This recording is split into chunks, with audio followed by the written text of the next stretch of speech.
quick recap of charging and discharging a capacitor. Because one side of the battery is negative, it repels electrons in the wire away from it, and these are pushed onto one side of the capacitor, which becomes the negatively charged plate. At the same time, the other side of the battery, the positive side, is attracting the electrons in the wire on its side and sucking them off the other plate. So I'm going to draw holes to represent electrons that are missing. That makes this plate positively charged. When we remove the battery and the rest of the circuit, the capacitor still has that charge stored on it because one plate still has lots of extra electrons crammed on and the other one is still missing lots of electrons. And so that's how it has charge stored on it, and remember we call that Q0, the initial charge on the capacitor. And so when we attach a circuit to the capacitor, all those electrons crammed onto the negative plate now have somewhere to go, so they're repelling each other and they flow off round the circuit and onto the positive plate. This current continues until the plates are neutral again. In other words, the charge on the capacitor has returned to zero. How quickly this happens depends on the capacitance of the capacitor and the resistance of the resistor.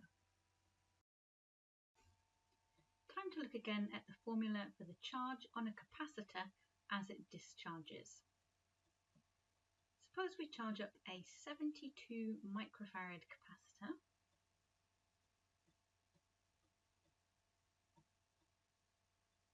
The charge on the fully charged capacitor is 450 microcoulombs. The capacitor is then allowed to discharge through a 147 kiloohm resistor. And our question is going to be, find how long it takes for the charge on the capacitor to drop to 300 microcoulombs. First, we write out all the values without the prefixes to make sure we don't forget about them. Then we substitute into the formula. Now we rearrange so that one side just has the exponential on it. So we're going to shift the 450 times 10 to the minus 6. And we're going to calculate the underside of that fraction, just to make things a bit easier. Let's simplify the left-hand side there. Okay, hopefully this looks like the questions in the previous video now. As in those questions, we take natural logs of both sides.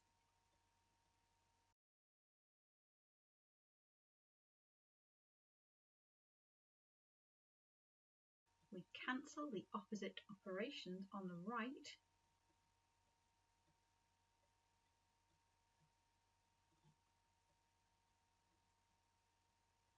Remember, taking the natural log of e to the something effectively just gives you the something. Now all we have to do is rearrange.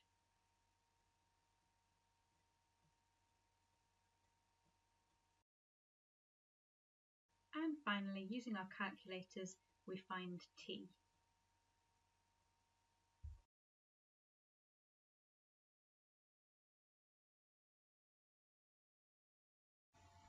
Here's another question that you can solve in exactly the same way.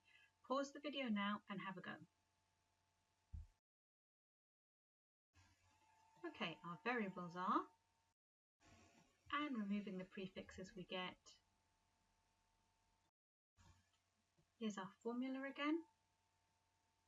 Substituting, we get a right mess. Once again, rearranging so that on one side you just have e to the something.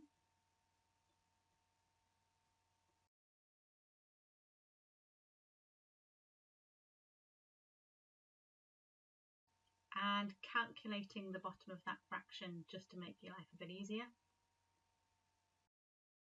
Simplifying the left-hand side.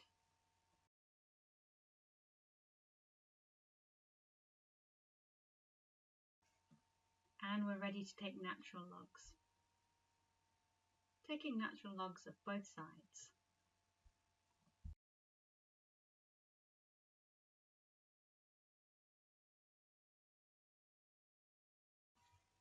On the left, we've just got ln over half.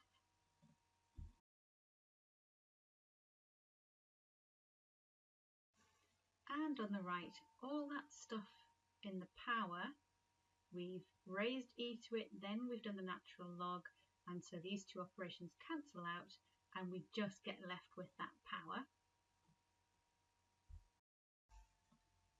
Using our calculator to calculate ln over half and rearranging, we end up with 270 seconds, 4.5 minutes.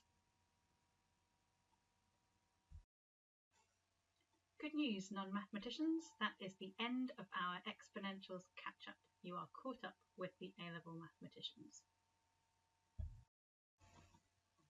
Now try exercise 6.